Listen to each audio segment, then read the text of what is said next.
Alright, let's get real here. The Conservatives are going to get absolutely battered in the next election.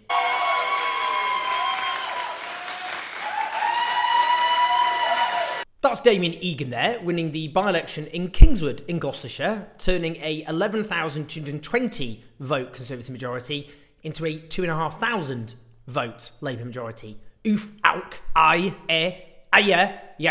ouch, ok. Why, yes, I have googled ouch in various European languages. What of it? And I do hereby declare that Genevieve Victoria Kitchen, also known as Jen Kitchen, of the Labour Party, is duly elected. And that's Jen Kitchen, turning an 18,500 Tory majority in Wellingborough in Northamptonshire into a 6,500 vote Labour majority. Now look, the Tories can thrash around trying to spin this one. Believe you me, as we'll see, they've tried. Bless their little country-destroying cotton socks. But there is no going back for them after that. Not a chance. In Kingswood, there was a 17.5 point swing in Labour's favour. And in Wellingborough, it was a 28.5 point swing. Now, Wellingborough there, that's the second highest swing from Tory to the Labour Party in a by-election since World War II. Oh, it gets worse. Oh, it gets worse, believe you me. How could it get worse, you cry? Well, there's a small matter of the Reform Party. That's the artist formerly known as the Brexit Party. Brexit Party. They got a substantial vote in both constituencies, but frankly, if they weren't standing, that wouldn't have saved the Tories, not least because you can't presume right-wing voters who are fed up with the Conservatives will plump for Rishi Sunak if Reform weren't standing. That's not going to happen. So it's clear from the pronouncements too of the Reform Party, they're in no mood to strike a deal with the Conservatives. In fact, they're determined to wage total war on the Tories to destroy them forever, as far as I can tell. That means they will inflict substantial damage on the Tories at an election, but they're also going to force the Tories to try and double down on right-wing policies to stem the leaking. The problem there is most of the country don't like those right-wing policies, and things like blaming immigrants for all the ills in the world, it's just not chic anymore. So the Tories can try and be more right-wing, and then they can piss off a lot of the voters they need, or they can try and be less right-wing, and then they'll lose more voters to the Reform Party. Or to use the phraseology of political science, apologies for the jargon here, but the Tories have had a right old mare. Now, if we want to get the scale of the Tory mess officially confirmed by the big daddy-o of psephology, if I can pronounce that right, that is the quantitative analysis of elections and balloting, let's listen to Sir John Curtis. That they confirm that the Conservatives are still in deep, deep electoral trouble. The 21-point drop in their support in Kingswood is in line with the 19-20 point drop that they're currently suffering in the opinion polls.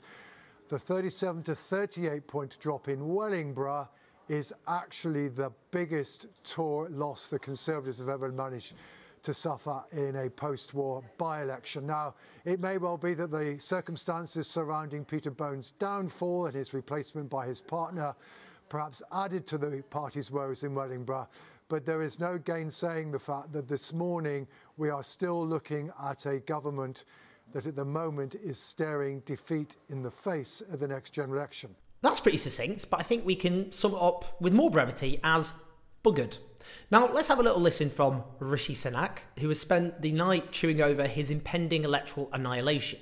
Well, midterm by-elections are always difficult for incumbent governments, and the circumstances of these by-elections were, of course, particularly challenging. Now, I think if you look at the results, very low turnout, and it shows that we've got work to do to show people that we are delivering on their priorities, and that's what I'm absolutely determined to do, but also shows that there isn't a huge amount of enthusiasm for the alternative in Keir Starmer and the Labour Party, and that's because they don't have a plan, and if you don't have a plan, you can't deliver real change, and when the general election comes, that's the message I'll be making to the country. Stick with our plan because it is starting to deliver the change that the country wants and needs. Few things here. He says midterm by-elections are always difficult for incumbent governments. True to a degree, though difficult is a pretty positive spin for being absolutely smashed into tiny little pieces.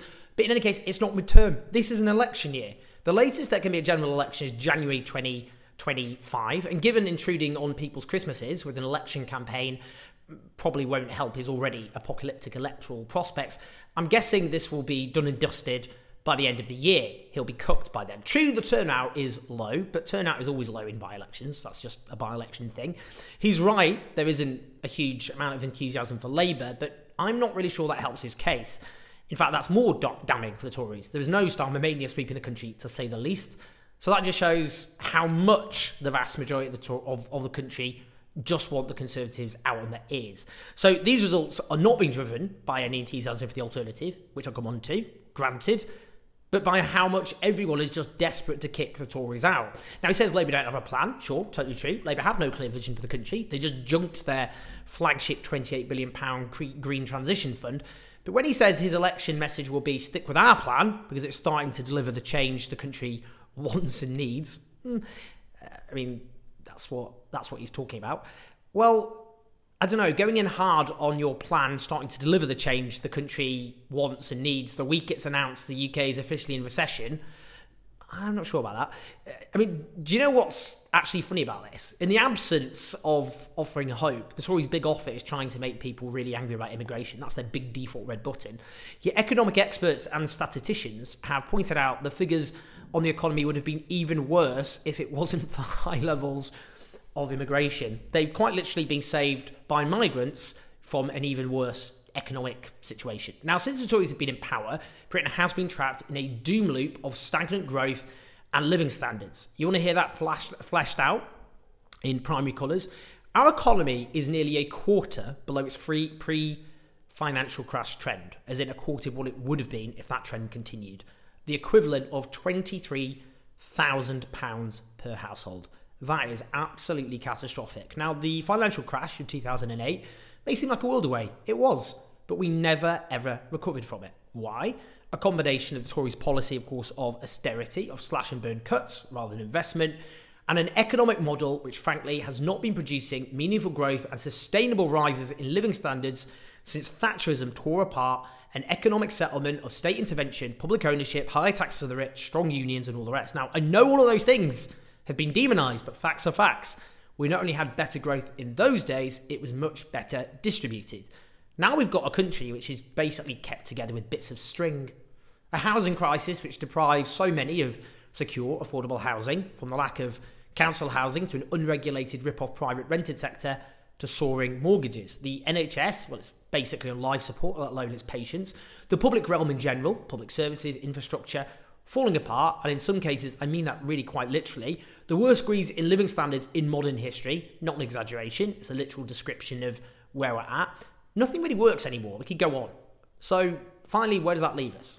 Well, it'd be easy, I'm sure, for me to just ride the wave and get out my pom-pom balls and mindlessly just cheer on the inevitable and indeed imminent arrival of the Sir Keir Starmer era. But my job is to tell the truth as I see it, which is all anyone can really do if they're operating in good faith. Now, I saw this tweet by Mike Gapes, a former Labour MP who defected to Change UK in those heady days of 2019. Remember Change UK? A party best known for a pretty rubbish logo, and lots of its candidates being done over for deeply problematic tweets before it all fell apart in a very tragic fashion. What did he tweet? Let's just have a little shifty this. He says, looks like a good by-election night for Starmer and Labour. Trots and tankies for the Tories will be furious. Well, a few things here. I mean, it's probably a little rich to accuse others of being assets for the Tories when you played a pivotal role in helping to tank Labour when the only viable option was Boris Johnson. Just saying, not to be bitter. It is what it is. But to be honest, if I was committed to a political project and it was on the way up, the reason I'd be cheerful would be, woo! Transformative policies I believe in have a chance of being implemented. We can have a better society, couldn't we? A different society. We can make people's lives better. We could take on injustice and exploitation. Just imagine what we could achieve together. Rather than, an excuse for vengeance against my internal factional opponents. But you see, that's the thing. Labour isn't offering any transformative policies. So all that can fill the vacuum is, take that, people who believe in taxing the rich, investing in our shattered services, public ownership of our utilities, getting rid of student debt, not supporting genocide. Your dreams will never be realised. Nothing much will change. Ha ha ha. How do you like them apples? Well, that's what I entreat. My overall view obviously is a little bit because, I mean, I can't help but rejoice at watching the Tories getting wrecked because I really do actually loathe Toryism.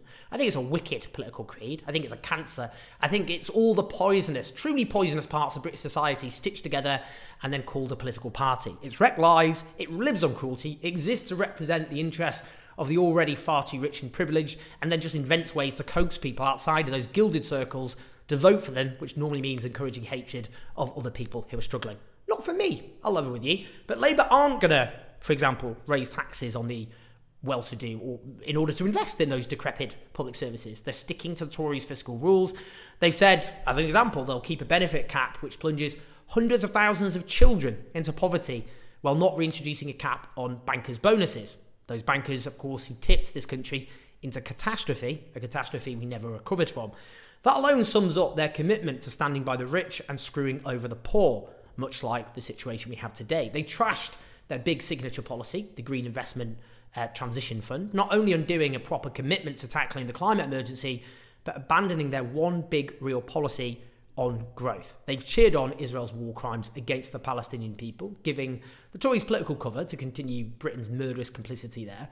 So under a Labour government, wealth will still be sucked into the pockets of a tiny elite. The poor will still struggle. Britain will still be one big playground for the rich. Private renters will still see their pay packets being swallowed up by private landlords. Public services will still struggle. Students will still be clobbered with debt for daring to dream of a university education we all benefit from. Well, I mean, I could go on really, but I don't want to belabour the point. Oh, pun there. So my own view is, embrace the end of Tory rule. It's coming. It's inevitable.